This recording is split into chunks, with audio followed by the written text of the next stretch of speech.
Idaho Matters is one way to learn about the people, the places, and the things that make Idaho unique.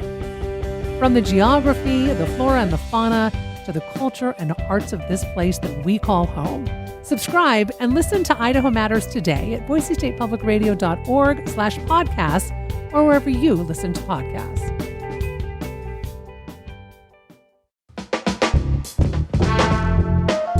It's the Connector from Boise State Public Radio News. The month of March is upon us. Can you believe it? 3 days in already.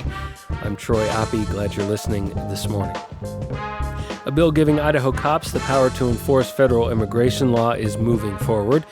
Plus, National Park Service employees rallied across the country this weekend against cuts to their agency. Government-ordered firings hit the Boise Veterans Administration office last week, and attempts to trim Medicaid continue at the state capitol. Those stories and more on the Connector this morning. First, though, we start with initial results of a telephone survey conducted by the governor's office. They show overwhelming public opposition to House Bill 93. The governor signed that bill Thursday. It creates a tax credit for families whose kids attend private schools. In a Saturday afternoon email to select reporters, including our James Dawson, the governor's office reported nearly 37,500 total unique calls. They eliminated duplicate calls from the same number. About 86% of the counted responses opposed the bill. The email did not specify whether they had completed tallying every call on the issue. Little signed the bill anyway. His spokesperson wrote, quote, Governor Little considers a variety of factors weighing his decision on any bill that reaches his desk, unquote. Little, during this year's State of the State address, had called for school choice legislation to include accountability measures. Critics say House Bill 93, which Little signed, lacks accountability and is likely to balloon in cost from its initial $50 million price tag, as has been seen with similar legislation already in place in other states.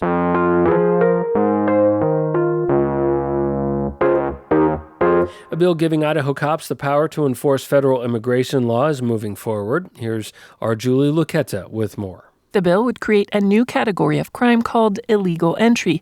It would allow local law enforcement to target undocumented people who are already detained or being investigated for suspected criminal activity. Senator Todd Lakey explained. So this isn't just random out there looking for folks. It's people that are involved in criminal conduct under Idaho law.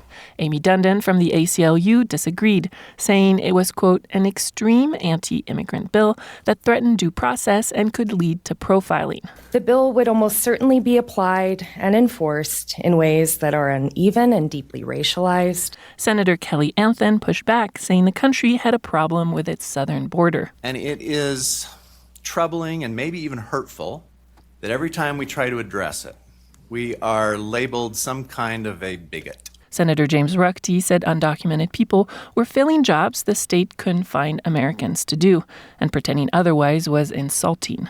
And it's insulting to those hardworking Hispanic families that come over here and integrate themselves into our communities. In the bill, a first offense would lead to a misdemeanor and a second one to a felony. It now is headed to the Senate floor for possible amendments. Julie Duquetta, Boise State Public Radio News. A so-called compromise version of a bill aimed at reducing the cost of Medicaid to the state of Idaho has been introduced at the State House.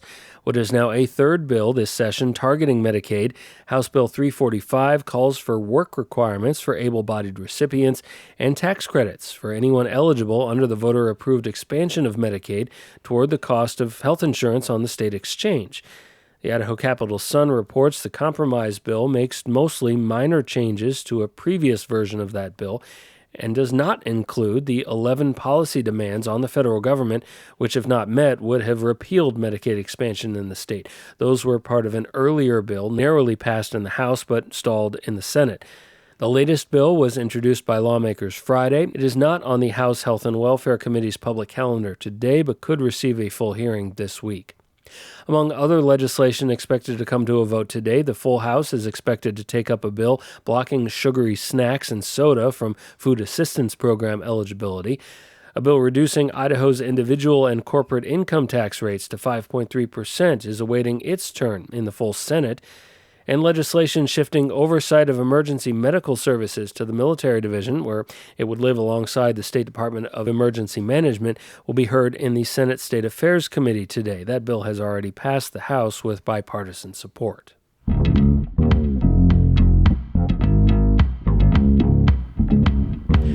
Thousands of people gathered this weekend at more than 100 national park sites to push back on the Trump administration's firing of federal employees at the parks. The Mountain West News Bureau's Rachel Cohen reports from one protest. About 800 people carrying signs and chanting lined the street Saturday entering Rocky Mountain National Park in Colorado. About 4 million visitors come here annually. That has people like Aubrey Andrews worried about the upcoming summer season. She was a full-time visual information specialist for the park until she was fired February 14th. For example, the park map, I was in the middle of getting those ordered for the year, and so we're not going to have maps for people. She says there's no cell service in parts of the high elevation terrain. A federal judge last week said the firings were likely illegal, but it's not clear that'll mean jobs will be reinstated. Andrew says she'd jump at the chance to return. We don't do this for the money, right? We do it because we love the parks. In a statement, the National Park Service says it's hiring seasonal workers to optimize workforce management. For the Mountain West News Bureau, I'm Rachel Cohen. The Trump administration's attempt to shrink the government workforce hit the Boise office of the Veterans Administration last week. The Idaho Statesman reports more than a dozen employees were fired, and as in other agencies, it was workers on probationary status. Those are typically new employees or can be veteran employees who have just earned a promotion.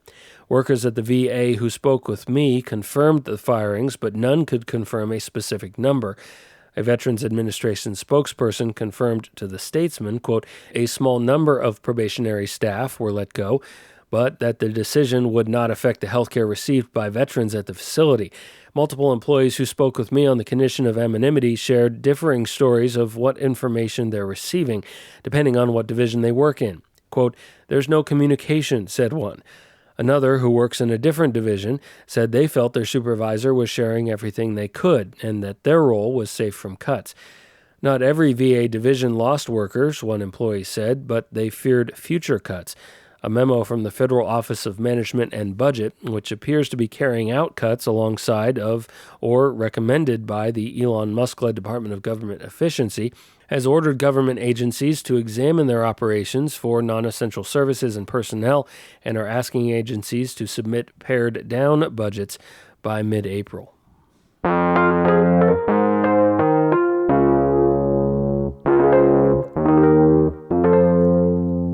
A 47-year-old Nampa woman walking on Highway 19 near Dixie River Road west of Caldwell in the pre-dawn hours of Sunday morning was hit and killed by a car. The Idaho State Police say the driver, a 27-year-old woman from Homedale, was taken to the hospital to be treated for her injuries. An investigation led by ISP is underway.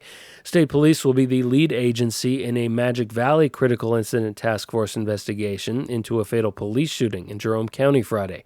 The county sheriff's office, in a news release, says deputies responded to a report of a disturbance just before 6 p.m. Friday. The release says the disturbance, quote, continued to escalate, unquote, and it led to shots being fired. One person died of their injuries, but the sheriff's office released no additional information. 2 of 3 people suspected of robbing a Boise bank last week have been arrested, and police have publicly identified a third man who remains on the run. Boise police say on February 27th, 32-year-old Brittany Markham logged a false 911 call of an active shooter in West Boise around 4 p.m. She was allegedly working with 44-year-old Meridian man Eddie Balin and 50-year-old Edward Prescott. Those two robbed a bank on Park Center Boulevard at gunpoint and then fled on a motorcycle. Police say Bellin is in custody after being found Friday. Prescott remains on the run. Police say he's 5'10", bald with blue eyes, and may be driving a gray or silver 2013 or older model Ford Escape SUV. Hope you enjoyed those false spring temperatures, as some call them, over the weekend. We are cooler and wetter to start this week. Some gusty winds expected in southern Idaho the next couple of days as well. I'm Troy Oppie. Thanks for listening to The Connector, Idaho Daily News from Boise State Public Radio. Our news director is Sasha Woodruff. Our digital content manager is Lacey Daly. Our general manager is Tom Michael. Come back with us and listen again tomorrow.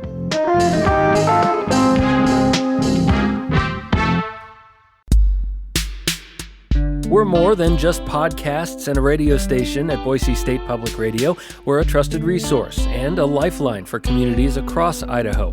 It's up to all of us to safeguard public media's future. You can learn more at protectmypublicmedia.org. Together, we can ensure that Boise State Public Radio remains a trusted resource for you and your neighbors for generations to come.